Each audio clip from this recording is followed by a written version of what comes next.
Welcome to Keystroke International, folks, the destination for readers, writers, either or both. And for today, it's going to also be viewers. I'm Ralph Kern, and I'm here with Jon Evans. And today we're going to talk about something that's very salient to the indie writing industry and the movie/TV industry. So there's a new TV series or anthology series which has hit Netflix called Love, Death and Robots. And today we're going to talk about that because it has some author colleagues who are involved in it, as well as and more pertinently indie author colleagues as well.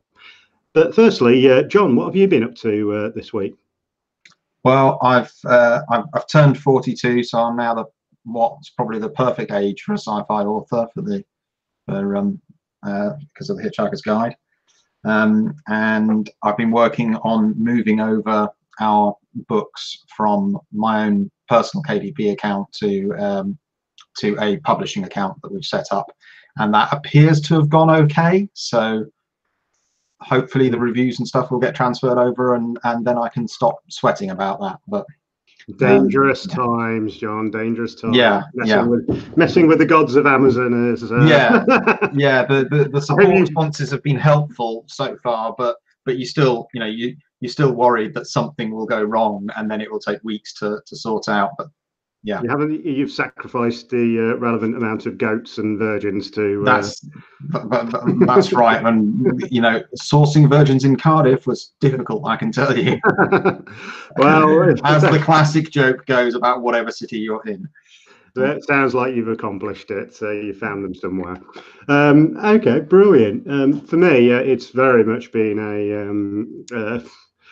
I'd had some time off. We've come into the end of our annual leave year, and so I've had to burn up some annual leave. And the idea was to focus on a load of writing. What I actually ended up doing was just lots and lots of those jobs that build up and up over the year, and finally getting them sorted, like doing some decorating, like sorting out some other issues, and so that was delightful. And cat sitting as well. My girlfriend went away, so I had 4 days of focused cat sitting, which was fun.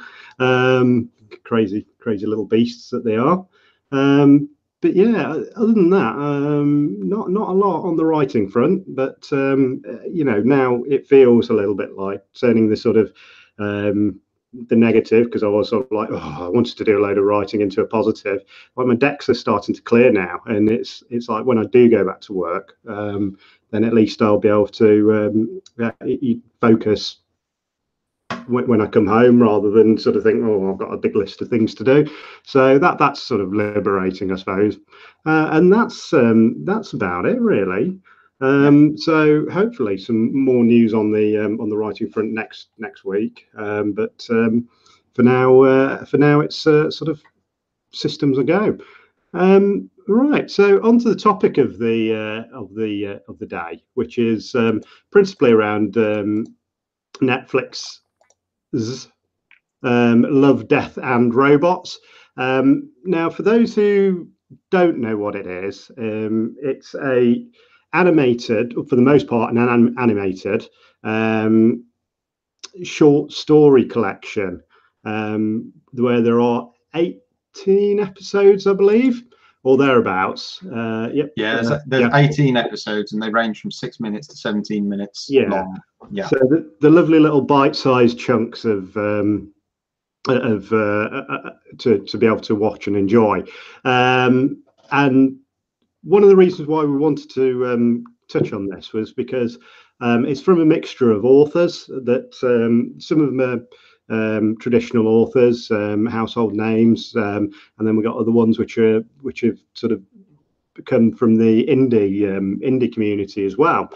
So the traditional names who people may recognise if they're science fiction fans, we've got Peter F. Hamilton, John Scalzi, Alistair Reynolds, and Peter for sure are some of my favourites. And before I sort of knew there was an indie writing or a wealth of indie writing work to look at, they were pretty much my go-tos. But also you've got other ones like Ken Liu, who are famous for the 3 Body problem, which was I believe it was some kind of was it a Nebula or Hugo Award winner? I can't remember. I've just got the Google up, but yeah. Anyway, sorry, poor show. Should have researched that, but it was a very highly and well regarded book. And then probably most pertinently and proudly for us indies, we've also got Marko Kloos, who was originally an indie author. He's been picked up by what's called 47 North now, which is Amazon's publishing arm. But still, they source their authors from the sort of indie stable and their self-published stable. So whilst he's moved on to bigger and better things, we do like to consider him one of us, so to speak. And so he's got a couple of pieces in there, and my opinion on one of them is it's the best one of the piece of the anthology show. So just to sort of touch on like kind of the style of it, as Jon, you alluded to or said more accurately, they're short pieces, so they range in length from about 6 minutes to I think the top one's probably 15-16 minutes or so, and the animation styles vary. So it goes from the kind of photorealistic CGI that you may find on. I'm trying to think of sort of well, something like the big Final Fantasy film, or that you'd find in, say, Star Wars with the recent Grand Moff Tarkin, isn't it? You know, that's all CGI. Yeah, so there's certainly a couple of them. I inflicted these on my girlfriend, who's not a science fiction fan, but I said you've got to watch these just because she is interested in the industry. Obviously, sort of second removed through me. And which one were we watching? I think it was Lucky 13. I think it was either Lucky 13 or the other Kloos one, Shapeshifters. And like when it opens up, you're like, is that actually live action, or is that that CGI? Is it CGI? But and then so that kind of ranges to a sort of more stylistic style, and it looks like they're very carefully considered what is most fitting for a story. So when we touch on what each of the stories we picked to talk about, we'll also dive into sort of what the animation style is, because I think it's important to remember that as much as this is a show off for indie and traditionally published authors, it is also a show off for the animation studios and whatnot that are involved in this project as well. So there's sort of two elements to it, if you like, or three if you count the sort of directing teams as well. So this isn't just a indie triumph; it's a triumph for animation studios, and it's a triumph for smaller directing and production companies, as well as for as mere authors. So it is. I mean, the art style varies a great deal. So you've got things. You've got Sonnie's Edge, which is very. It's got a very 3D feel to it, and it's got a very. It has more photorealistic art, although it is reasonably stylized. And then you've got things like Zima Blue, which looks a little bit more like the Art Deco Batman cartoons, the excellent Batman animated series that's been so well regarded. So it's a sort of a flat cartoon style, and then there's one which was directed by Tim Miller, who directed the first Deadpool film, called Ice Age, which blends animation with live action action performance, because that one is it's a lovely little story, but it features a couple coming into their new apartment, and they find a sort of turn of the last century, not the one we're in now, but the previous one, refrigerator. They're a very old refrigerator. When they open it up and break away some of the ice in the freezer section, they find a small civilization in there. So the civilization is animated, but it's a live action performance from the actors, and it's a civilization living at hyper speed because they're so tiny, and it's great. It's great fun, and it's the storytelling in that one is not direct, but it shows a massive range of what they've achieved here. And I think it's really cool that they haven't gone and said we want 18 episodes and we want them all to be 10 minutes. They've gone and said, here's a short story, and then they found studios that can do them. Some of the studios have done multiple episodes, just like a few of the, like John Scalzi's got 3 stories in this, and Marko Kloos has got a couple, and so on. But they've gone to a lot of studios to do this, and the project was actually run by David Fincher and Tim Miller, and originally they wanted to reboot Heavy Metal, which was a long-running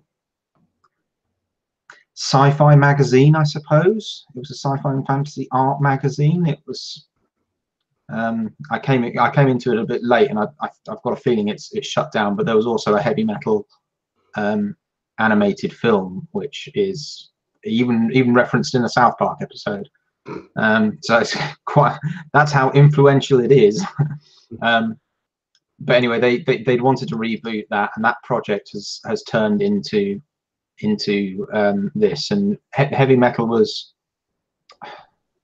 I would say it's a bit surreal. That's probably not the right word, but I think you do some research into it if you're not familiar with heavy metal.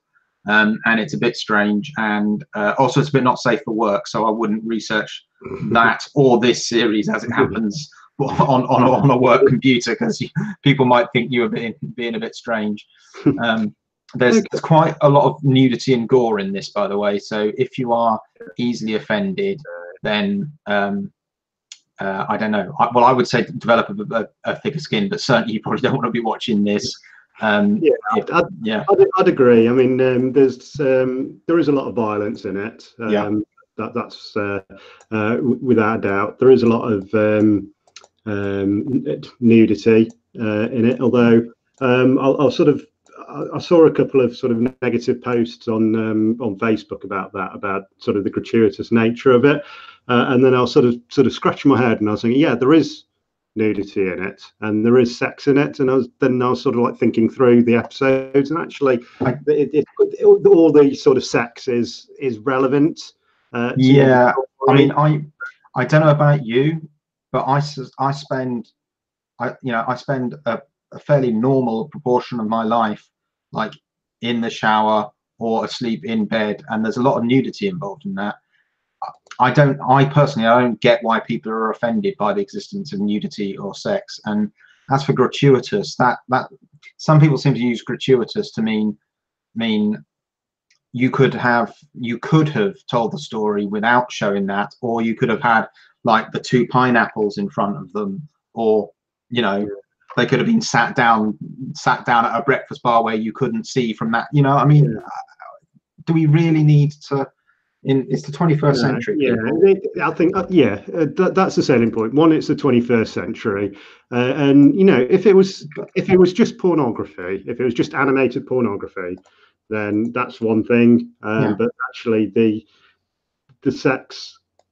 sexual violence, which is alluded to several times, they are relevant to stories.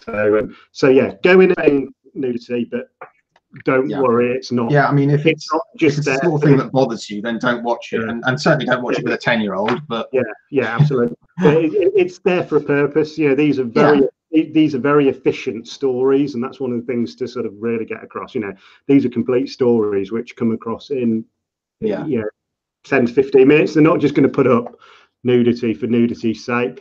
And the violence, I mean, the violence ranges in sort of. I mean, some of it's very cartoon, and some of it's quite graphic. None of which offends me. Yeah, Secret War is obviously is very violent and very gruesome, but again, it's all relevant to that story. So should we focus talk about Sonnie's Edge then? Yeah, Sonnie's Edge. So Sonnie's Edge is the one that's based on a story by Peter F. Hamilton. I believe, though I'm willing to stand corrected, the original short story forms part of his Night's Dawn trilogy. I think it formed part of A Second Chance at Eden, which is an anthology book that he produced, and then they've taken one of these stories and turned it into this piece. So in short, this is probably, you know, the sort of one of the most controversial ones in terms of the sexual violence that's alluded to in it. But basically, it's kind of a gladiatorial kind of story. So it's set in a world where monsters fight each other, or genetically engineered monsters fight, and there's one, and these monsters are controlled by I don't know what you call them, pilots, so they mentally control them. So they're stood at the side of the it's robot jocks. Yeah, robot jocks, but they're not inside the monsters. Yeah, they're elsewhere, sort of controlling them. It's a mix between robot jocks and that Hugh Jackman one, Real Steel, where they're piloting in this case a biological martial artist essentially, and they have to the death battles between these two horrific creatures, and people are betting on them, and it's in his kind of grimy cyberpunky type future vision of, you can tell it's London because as the camera pans past, there's the gherkin. I say it's an instantly recognizable skyscraper which looks like a gherkin, only if you eat ones that are made of glass. So it starts off in London, and they I mean, again, these stories often have like a little twist to them at the end, so we don't really want to sort of ruin the twist for you. But it starts off sort of like in a seedy kind of fighting pit type. It's got the whole underground criminal enterprise feel to it, hasn't it? You don't know whether it's. And then Sonnie's approached by what's clearly a very wealthy man, told to take a dive on the next fight, and offered a lot of money. And she's like, no, I'm not taking a dive. You learn about her motivations for being a fighter, or being a pilot of the creatures. For want of a better phrase, puppet master, whatever it might be, and then we sort of get into the fight itself, which was spectacular to see. It would rival anything on the big screen, and then it kind of, and then we get into sort of the portion where you start to have the twists and turns come in. So it's one of those ones that's really quite difficult to not spoil. I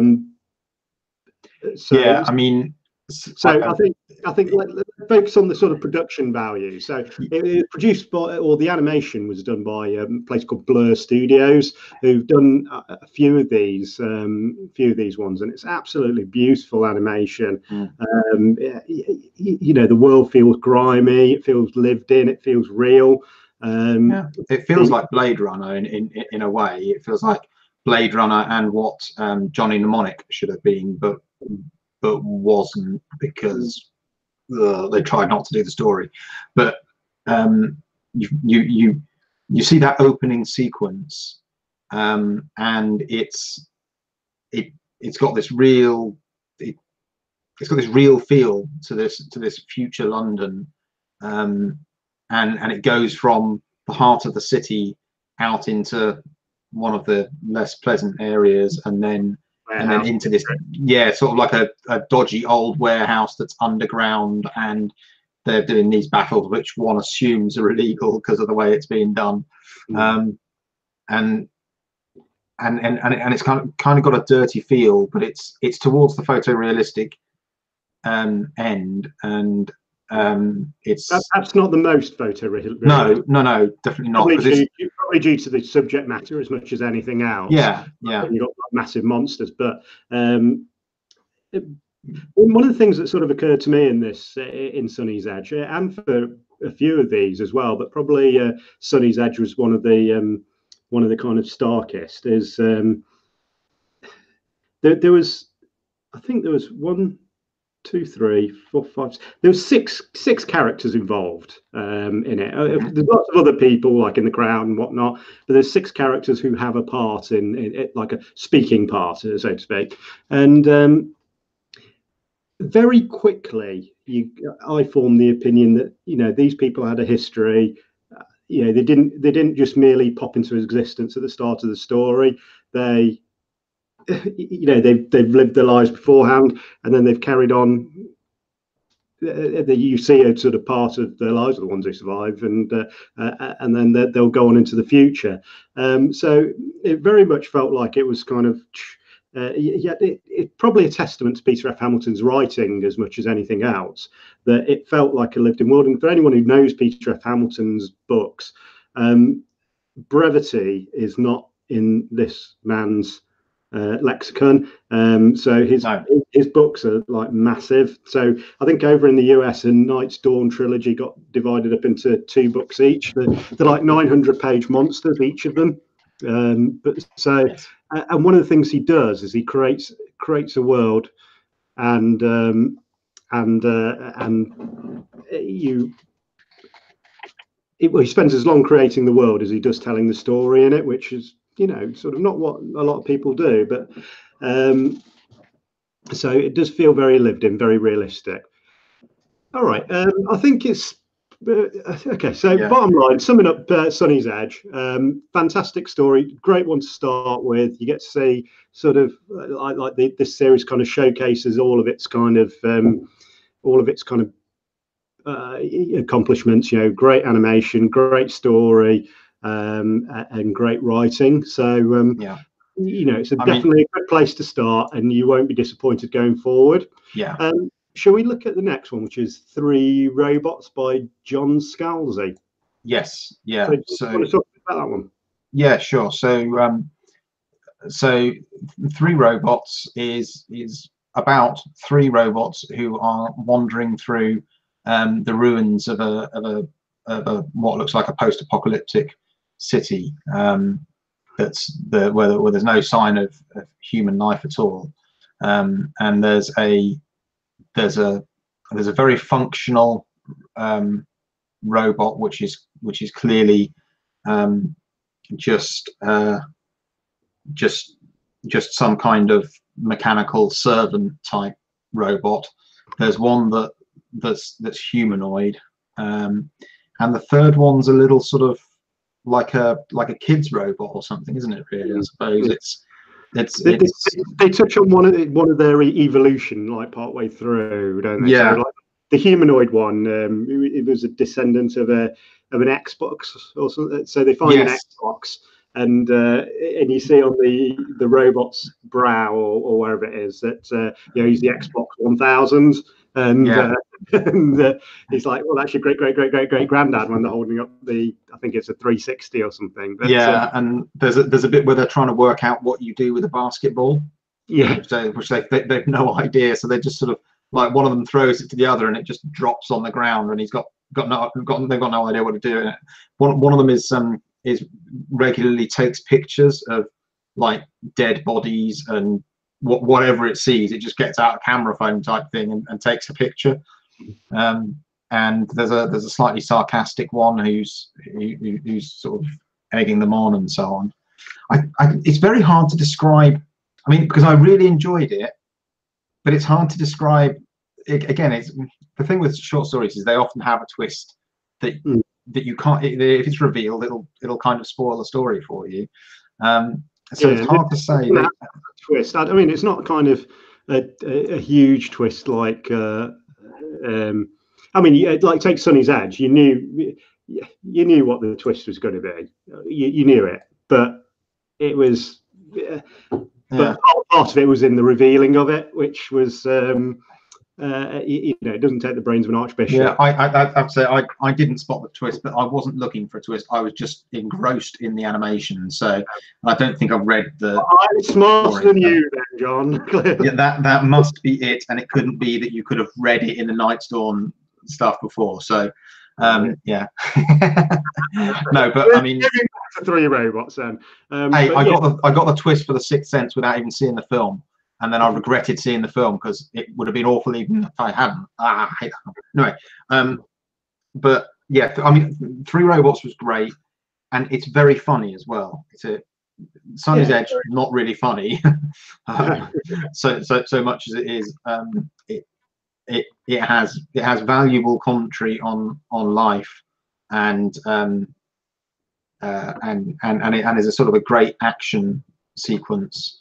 And it's hard to say anything more about that story, but the Three Robots, it is very funny watching them go through this city, which should just be very tragic because obviously everybody's dead, and it not only is everybody dead, but almost all the robots are dead. There's only 3 of them. It's not, and you get the impression that the type of robots they are, there'd have been a lot of robots, so most of the robots are gone too.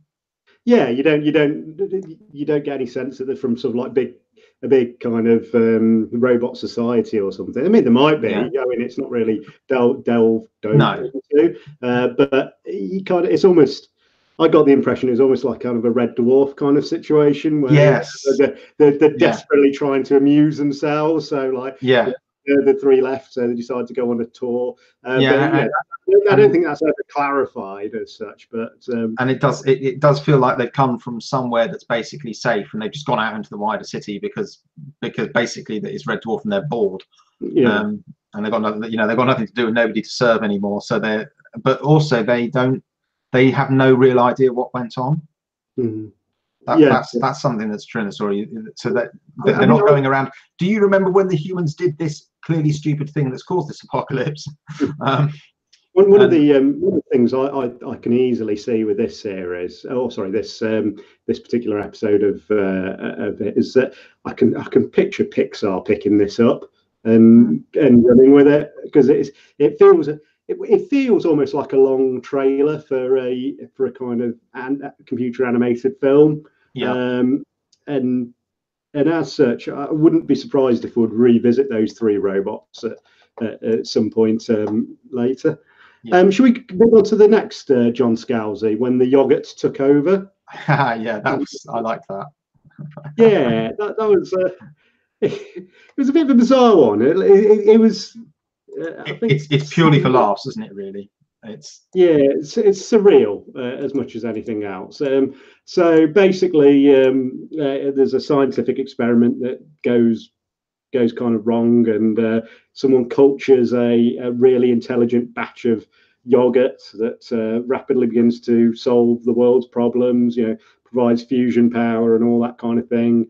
And like it starts making demands of give me Ohio, I think was the was the demand. It trades them Ohio for solutions to their problems, and it says if you eliminate world debt, wasn't it? Eliminate world debt within a year. Yeah, it says if you follow this plan precisely, it will eliminate world debt. So of course what the humans do is they go, haha, have Ohio, and then they don't follow the plan at all because they listen to their economists who are idiots, and the plan goes horribly wrong, and the world is basically destroyed. And then they have to go back to the yogurt, and the yogurt says, "Well, I told you so," and then tries to help them again. What I found quite sort of fun about it, you had kind of like the evolution of a new species, like the yogurt species, which it sounds bizarre to speak about it in those terms, but anyway, it's kind of not dissimilar to I'm trying to think of parallel with so Stephen Baxter's Time series, for example. With Stephen Baxter's Time, he's got what is it, squid or something like that, who evolve and become their own civilization, like genetically engineered squid, or perhaps sort of like Planet of the Apes kind of stuff, where you've got one species evolving a civilization while another species is on the way down. So yeah, it's slightly bizarre to say it's yogurt, but that's the kind of story we have. And clearly at the opening stages, the yogurt needs to sort of trade favors for humans' physical capital, for want of a better phrase. Being able to build stuff for it, and then as it evolves and gets better and more advanced, it's able to do a lot of that stuff itself, and eventually, eventually took over. so that's a great one. Anything else you want to say when the yogurt took over? It's a fun story. The animation style. The animation style is different from the other ones. Yes, substantially so. I think it's not photorealistic. It doesn't pretend to be photorealistic in the slightest. It's very cartoony, but it is still computer graphics, contrary to some of the other ones, which are almost like traditional style animation, which painted kind of animation. So I mean, it's still impressive to look at, but not necessarily as visually wow as some of the other ones. But very, very fitting for the kind of story. That story wouldn't have worked if you'd had it photorealistic. It'd be like, you're taking yourself a bit too seriously here. Yes. It needed a humorous style of animation, and that's what it got. So the next one was Beyond the Aquila Rift by Alistair Reynolds. So there's what looks like a cargo ship crew, and they're on a mission to get out into space and go beyond the Aquila Rift. But then they have an error in their navigation, and things have gone wrong when they wake up from their suspended animation. Yeah. So again, this is one that I'd read before. Beyond the Aquila Rift is it's an Alistair Reynolds short story.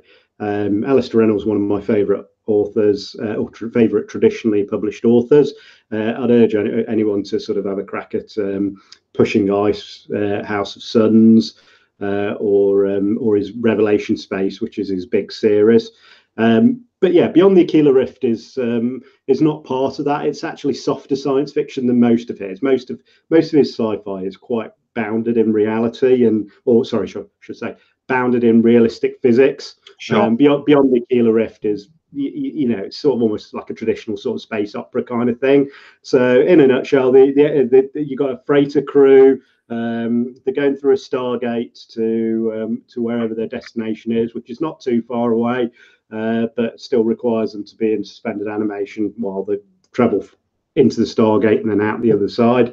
And then they wake up in a human space station, and the captain of the Blue Goose, the ship, the freighter, recognizes one of the women who's woken him up as being an ex-lover, partner. I think it was just sort of something. You get the impression of something casual, and she's like, "Well, actually, you're quite substantially off course. You're on the other side of known space from where you need to be," and then it goes downhill from there. Really, when sort of you start to learn just how far they've come, and again, like with many of these, there's a twist at the end when you realise just how far they've come. And again, the animation was absolutely beautiful in it. Unbelievably good, yeah. Yeah, it was by a company called Unit Image, which I don't think they did any others. But there was stuff like even down to the captain's beard, like you saw individual grey hairs in it, and it was, sort of, it's both stylized and well, actually, no. The animation was photorealistic. It's probably the direction which made it stylized. So it had a very good soundtrack to it as well. There was a couple of songs that were playing in it, which were really sort of fitting for the story. And it was kind of, it's a sad story. There's no sort of getting around that. It's yeah. But it's it has an upbeat ending.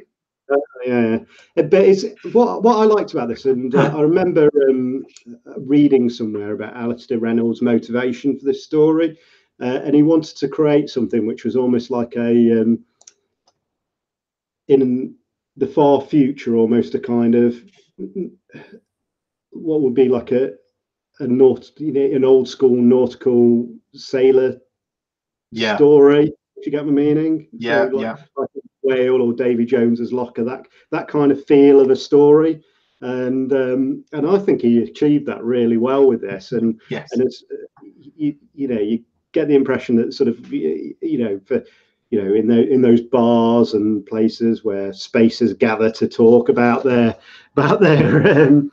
adventures and cruises, and they'll whisper over pints about this place beyond the Aquila Rift where don't go and try and find the blue goose.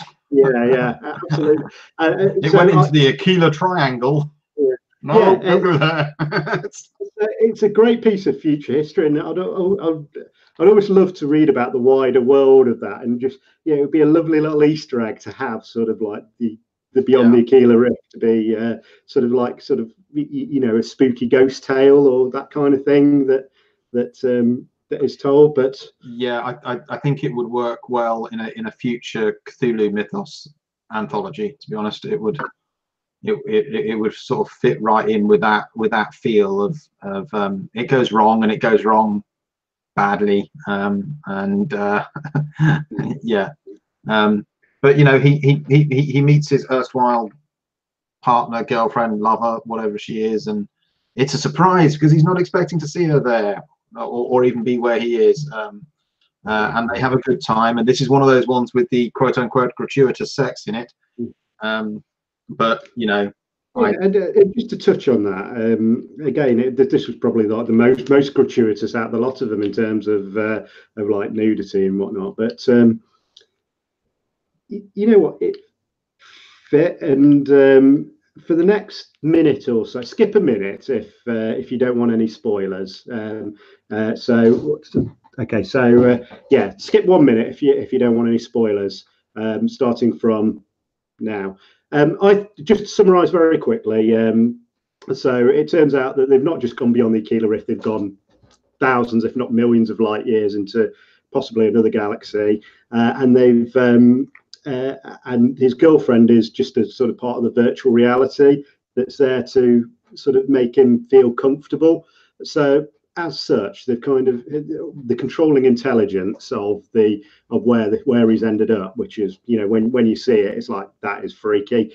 But the controlling intelligence is clearly polled his mind, had a look into his mind, and wants to make life as comfortable for him as possible in the in this environment that he is. So they've identified a lover, and sex is one of the most basic instincts of humanity. So clearly the controlling intelligence thinks it's important to provide him with that as a distraction, if nothing else.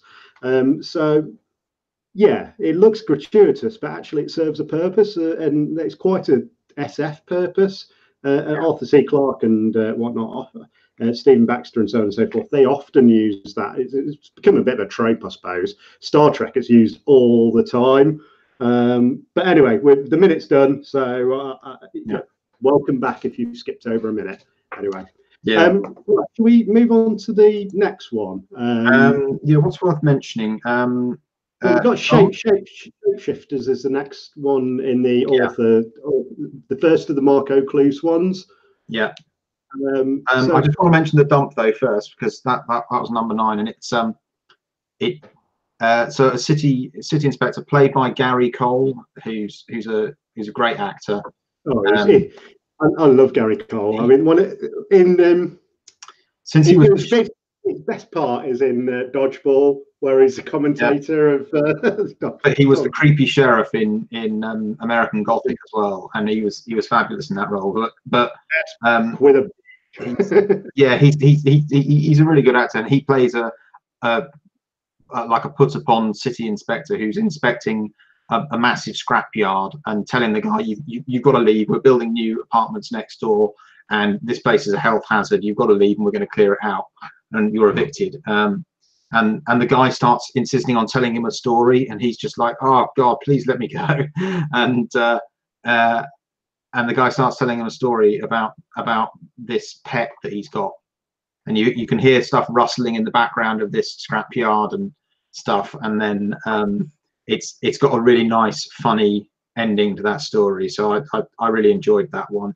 And it's got a nice it's got a nice 3D animation style to it that's not photorealistic, but it's it feels solid rather than flat. And it's good fun, possibly a bit harsh for Gary Cole. But it's definitely a good one. And then, like you said, the next one to talk about is Shapeshifters by Marko Kloos. I'm sorry, the dump was by Joe Lansdale for anybody who, I don't know, anybody who doesn't have Google. If we miss something, look it up. But you should definitely watch these. So he's actually a screenplay writer. Generally does horror, mystery. Punk is one of his. I think he's done some Walking Dead episodes as well. But don't quote me on that one. That's just from a sort of very quick look.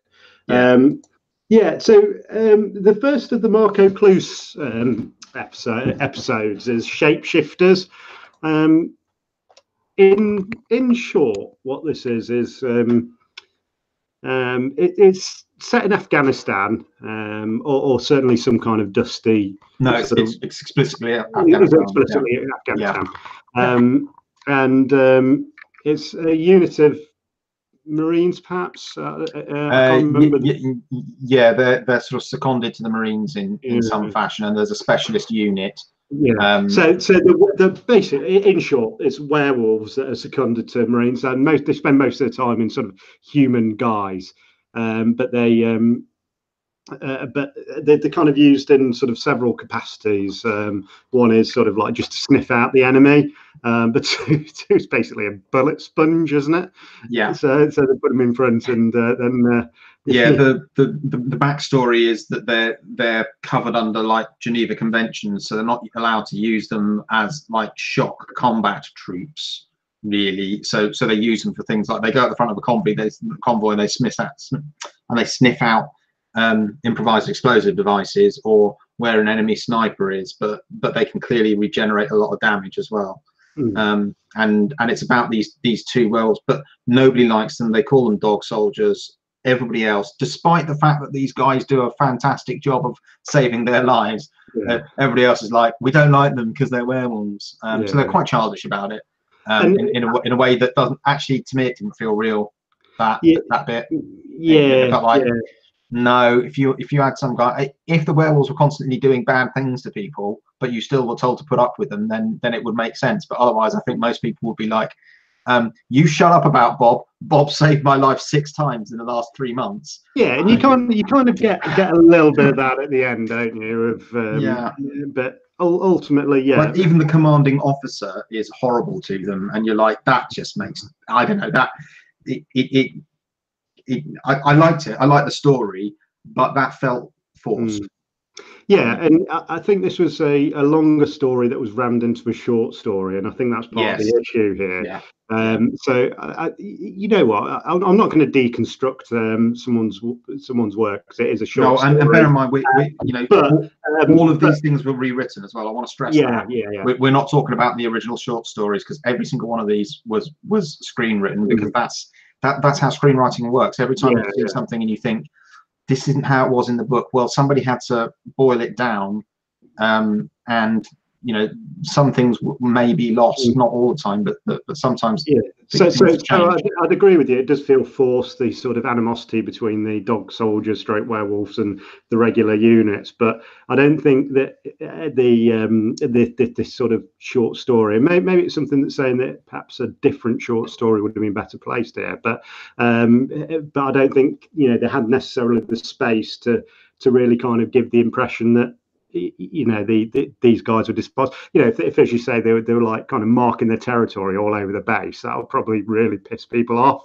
Yes, exactly. Yeah. And you know what, maybe that would have been, if we were rewriting the story for Marko or whatever, then that's the way we'd go down it. But just as something really quick and simple to say why people don't like them. But ultimately, it's they've had to pack quite a lot of story into that. So you've got Afghanistan and the war against terror over there, how they utilise. So all of a sudden, you've got like a regular military with werewolves that are functioning as part of this regular military as well. And then you've got sort of like them used in a normal capacity, in inverted commas, as to how these werewolves are used. And then suddenly you've got the thing where, oh shit, the enemy have got werewolves as well, and then they're having to overcome that. Spectacular and beautiful animation again. And it's this one's, I would suggest, is probably the most photorealistic, and it's the most photorealistic. The other ones are comparably so, but I'd suggest this one's most photorealistic because it's most identifiable. There's no up until the end where sort of like they're fighting in werewolf form. People are just people. It's in Afghanistan, which most, if not everyone, would recognise as Afghanistan. The kind of equipment that's used, the clothing, the scenery, etc. It's all recognisable, and there are still times when you're like, I can see that's. Oh yeah. But then there's other times where you're like, is that? But I think it might have had a bit of a feel as well, but they might have done it with motion capture and drawing over it. So when animation can sometimes look like that.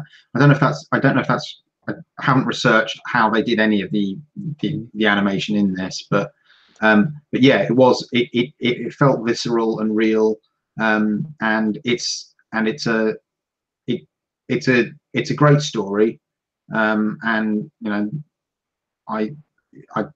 I did really enjoy it, but as I say, the conflict between the troops and their werewolf support, it would probably have worked better for me if at least one of the people had been on their side, and had been the person that got on with them, or there had been an explicit reason why everybody else was offended. I mean, not that couldn't happen, but it just. I think I'm taking from it that what I would have liked to see is not that I didn't. And I agree with you. Definitely out of the two Marko Kloos ones, it was probably the lesser of the Marko Kloos ones. But actually, thinking on it and reflecting on some of the things you say, and it's not a bad story by any stretch of the imagination. No. It's a story which I think needed more room to breathe. So actually, I don't want less of that. I want more of it to be able to give me, because I really enjoyed what I. It's just I don't think some elements of it had quite enough room to breathe. Quite a few of these episodes would make excellent lead-ins to a whole series where I'd happily watch, maybe not 18 times a series based off this, but probably at least 10 series. I'd probably watch the whole lot if they did like a 10-episode series of it.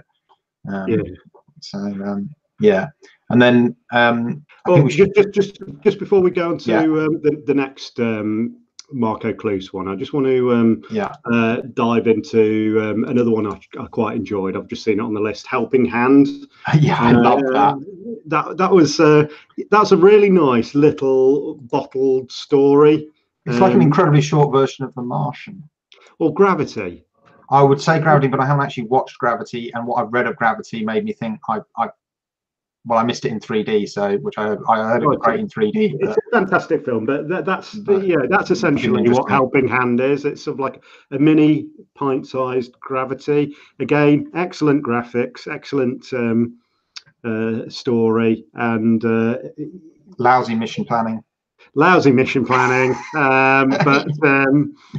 you know, it's a wonderful little bite-sized story. It's like you guys have got overconfident with your spacewalks. yeah. You need to sort of, and okay, now on to what's my favourite one of the lot, which is again another Marko Kloos. So it's probably your benefit really that we sort of had a little bit of a negative thing on or a negative point on Shapeshifter, because Lucky 13 I'm just going to gush about because it was absolutely bloody amazing. So in short, and I think this is probably one of the most complete stories of the lot, which is kind of ironic because it is the one that's most firmly lodged into a wider mythos of Marko Kloos's Frontline series.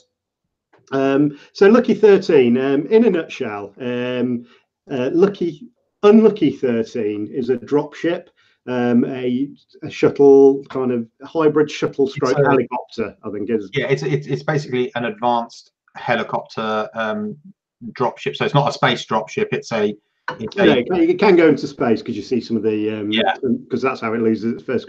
And in the first, it's such an efficiently done story. In the first sort of like minute, you get sort of Unlucky 13's backstory. So she lost not one but two crews in sort of the space of a few missions, and like so, no survivors, and pilots, troops, nothing. And as such, it became legendary as the most unlucky dropship. So it's as I say, it's very rare that a ship survives but its crew doesn't. But it's happened twice. So anyway, you've got a rookie pilot who's basically given Unlucky 13 to fly, and you know it's not a popular choice for anyone involved. No. But then she goes on her first mission, and actually they perform amazingly well. They end up sort of saving lots of lives and all that kind of thing, and so it's like it breaks the spell of Unlucky 13, and then you get kind of like a montage scene of gotta have a montage. Of kind of like about 20 or so well, you don't see all 20, but it kind of says that there's about we've flown 20 combat missions. You get a little sort of snippet. They have an unnatural like sequence of really, really lucky missions, don't they? Where it just goes amazingly well, and nobody's injured. And it's not that kind of war. So it's not sort of like World War I in terms of savagery, but there's unlike sort of conflicts today where casualties do happen, but you plan to not have casualties. I think in this war it's kind of missions are judged by acceptable loss rate versus what the objective is, so there's a montage of 20 or so missions, and then you've got the kind of final mission of what becomes goes from Unlucky 13 to Lucky 13, and it's I would say that I'm quite not a tough cookie. That sounds far too pretentious, but I don't generally get moved by things. But like this one at the end, I was like, I'm actually quite moved by this story. And to say that I'm actually, I wasn't sitting there blubbing by any stretch of the imagination, but to say that I was like a little bit sad at the end. Yeah, stories can hit you in the feels, can't they? Where you're like, oh, that's and this one definitely did that. It's brilliant writing. It accomplished its objective. It was a whole story of as much as I do like Kloos stuff, if I'd just seen that in isolation, I wouldn't need to see any more. I tell you what I tell you why. I know I'd want to see more, but I wouldn't need to. But I tell you why it got you in the feels, though. It's because I think so. You've got an emotional attachment there, right? And it's not to the people; it's to Lucky 13, the ship, and it's because you see all those things. So there are sequences as they go into the ship and so on, where you can see like the Terminator view, you can see the RoboCop view. Actually, that's what you see. You see like the green screen on its screen as it's looking out of its internal cameras at the pilot and the people in the ship, right? So you can see that there is an artificial intelligence of some kind or whatever in the ship, and it's Lucky 13. Yeah, I kind of didn't get. I respectfully say I didn't get that. I didn't get that ship. Well, how do you think the thing at the end happens? No, I just think that for once, because it's the ship. Yeah, for once of a better phrase, waits for the best moment.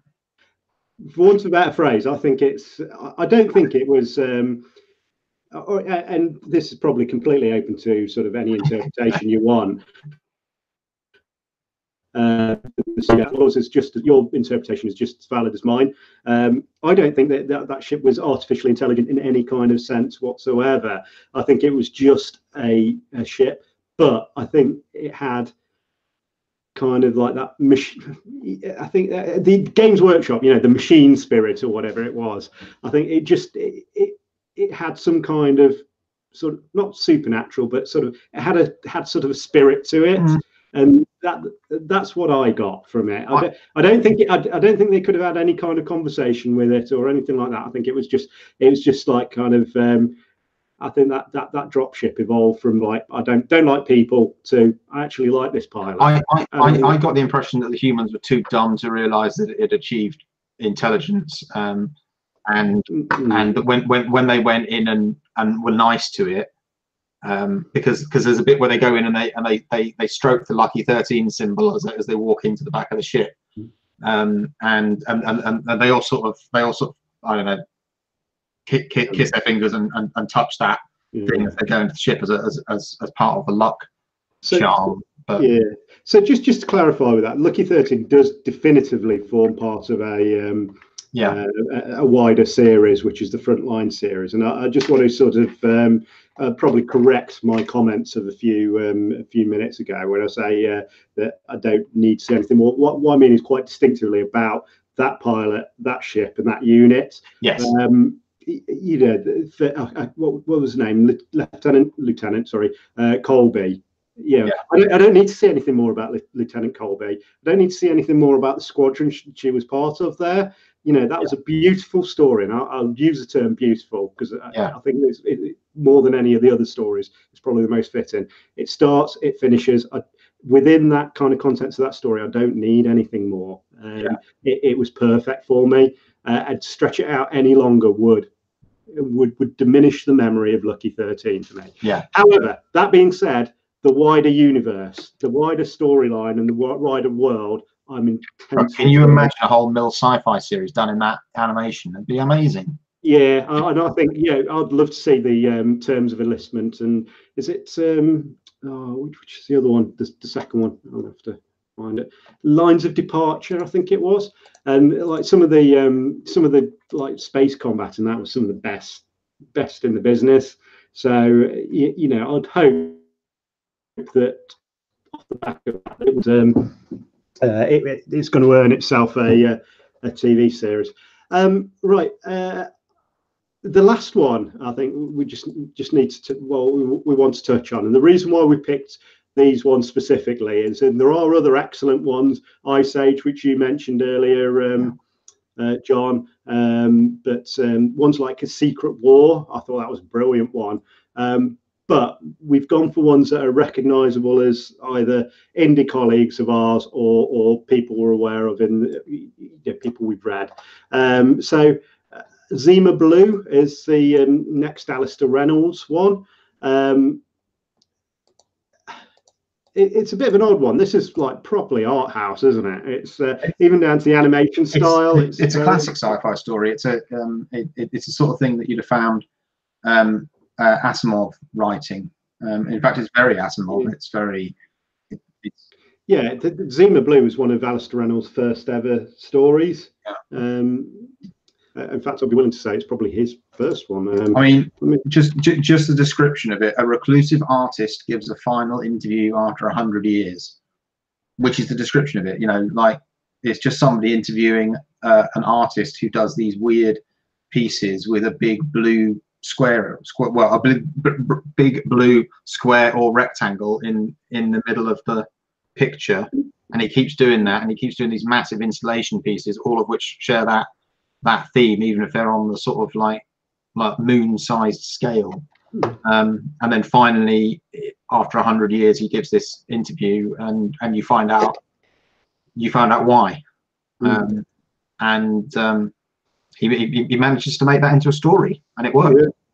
It shouldn't, because the premise has there's nothing interesting about that premise on the face of it, because it's about a guy painting blue things in, you know, putting blue objects into his art, which shouldn't be a big deal, but he manages to build this whole story about what's gone on, and it all makes sense at the end, you know. Yeah, it's a mystery of the like beautiful paintings, and then every one of the paintings has like a little blue rectangle in it. Yeah. And they slowly get bigger through his career. He sort of goes from paintings, doesn't he, to like these massive like art installations with solar sails and stuff, and which are just blue rectangles. It sounds weird, and it is weird. There's no getting around that. However, it's very much worth watching and reading. It's kind of a sad story, but actually, is it sad really? I don't think it is. I think, you know, I think it kind of has a happy ending. It has a happy ending, kinda, but you've got to be in a certain mindset to know it's a happy ending, so to speak. You might think that's a rubbish ending. Well, not rubbish ending. You might think that's a horrible ending until you kind of take a step back and realise, actually, that's a really happy ending. But anyway, again, it's one of those things with a twist where you don't want to, you can't say too much. But it's again the weird, really weird Art Deco style that fits in with it. It's nothing like the photorealistic. If anything, the animation wouldn't look out of place back in like the 70s and 80s of. But it works for that kind of thing. It reminded me of the Batman animated series, is what I said earlier. I mean, it really does, and Art Deco is probably the right way to look at it. I also think the story works so much.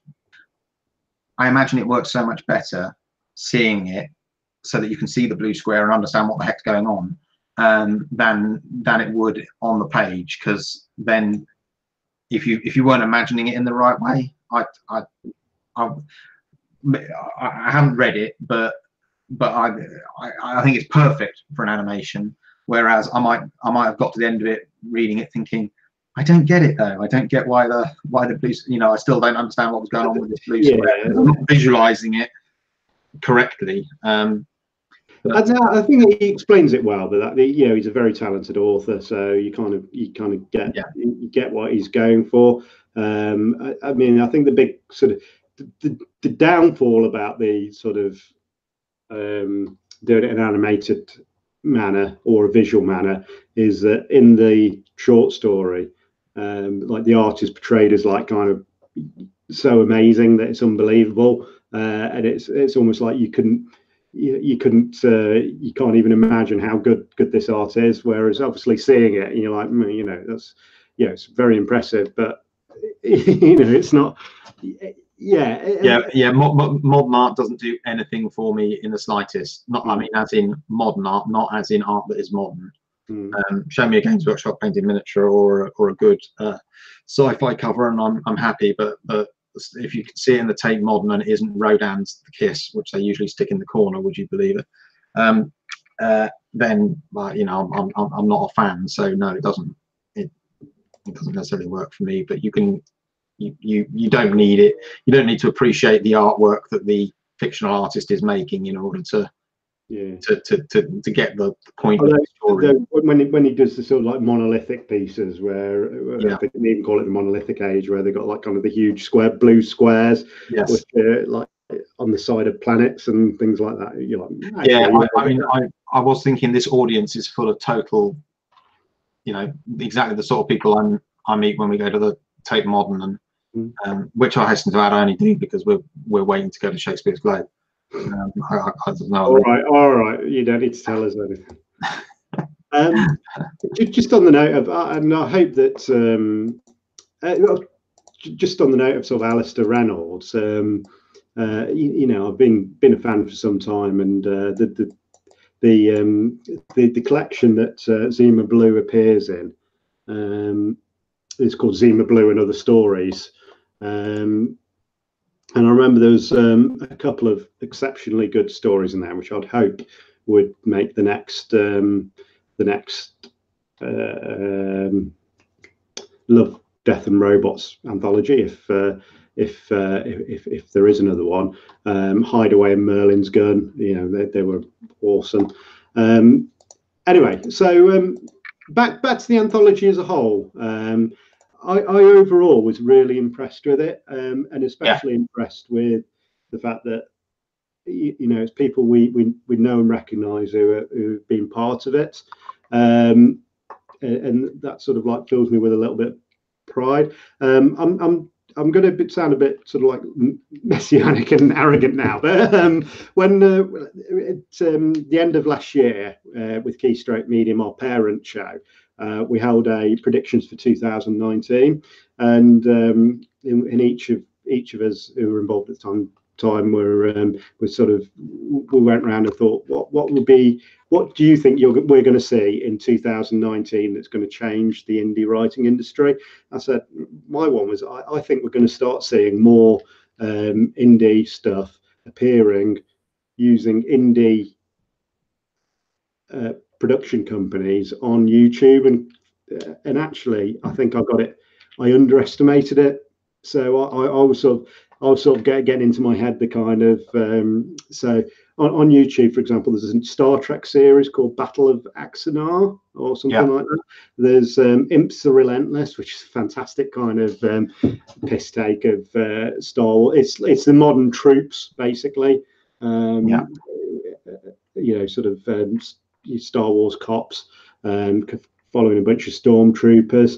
And there's a few other ones like that, which are just sort of, I'd say just, which are kind of fan produced or fan made, animated, or even like with Axanar, which is just, it's filmed. You know, it's really high production value.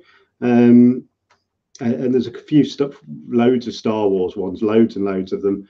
And so I think we're going to start to see more collaborations between the production companies who create them and indie writers coming together and producing. Actually, I massively underestimated that, and Netflix, which I think is probably one of the biggest TV production companies going at the moment, it must be, and if not, I'll eat my hat.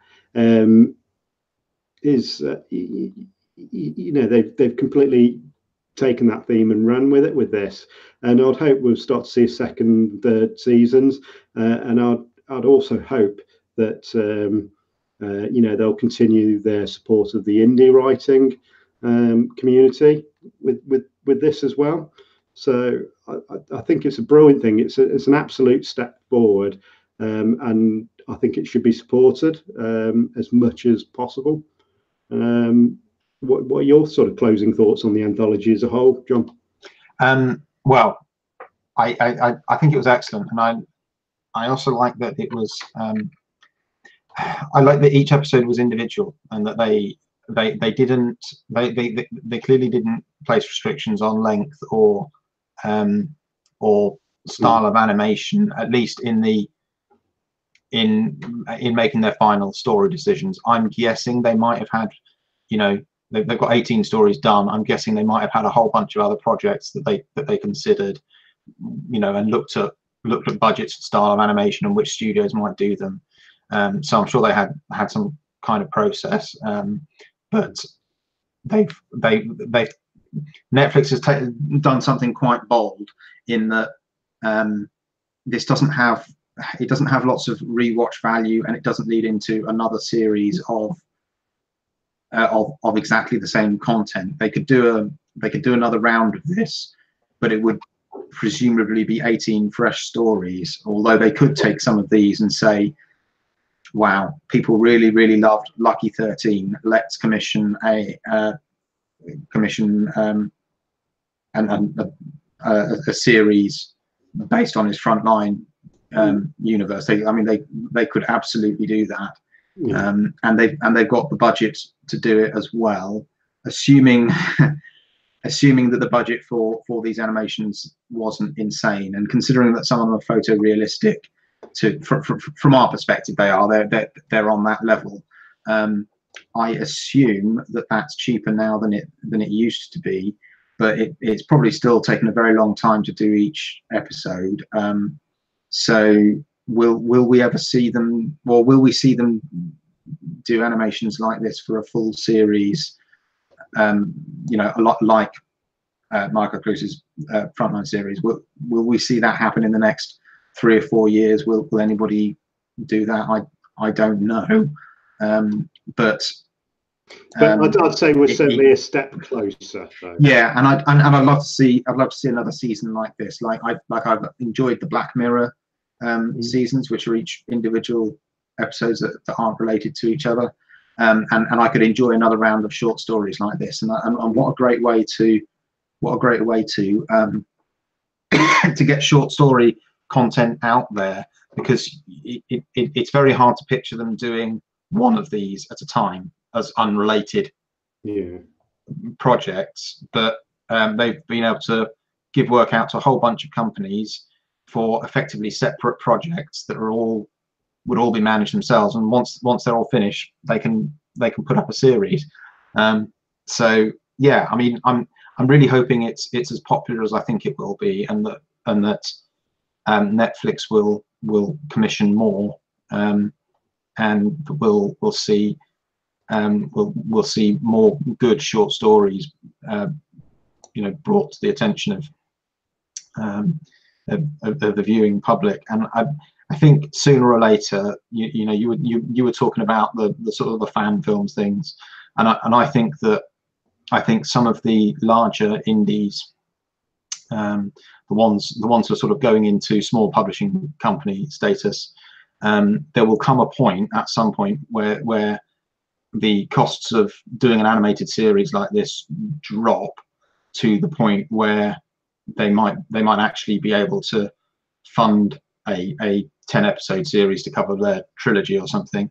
And because if you think about the audio work is only the same as doing audiobook work. There's nothing magical about that. It's the animation that's the costly bit. You would probably use a voice cast, but again, people are already doing that in an audiobook. So filling the visuals is the tricky bit. And you know, it's possible to boil a script down to make a comic. Richard Fox has been doing that, hasn't he? With his he's been doing a crowdfunded comic.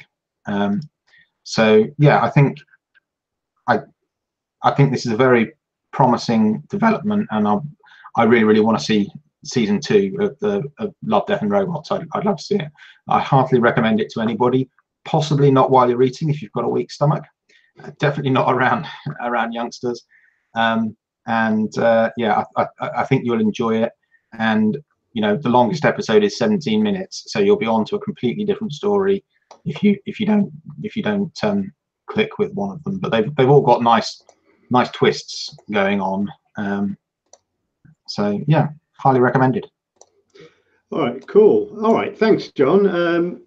Yeah, and I concur. I absolutely recommend it if you want to support writing, indie writing, and what that may evolve into over the next few years. This is the future is starting to happen. Okay, all right. Well, I said hello, Jon. Do you want to say goodbye? Yes. This wasn't the episode that we planned, but when the Love, Death and Robots series launched, we looked at it and we thought, oh, we have to talk about this now. So we'll talk about conferences in a later episode when we can. So thanks very much for watching, folks. I hope you enjoyed it and got something valuable out of it. Please do like and subscribe to the channel, and leave us comments on the YouTube video so that we can find out what you're interested in hearing us talk about. And thanks very much, and we will see you next time on Keystroke International. So it's good night from him, and it's good night from me. Good night.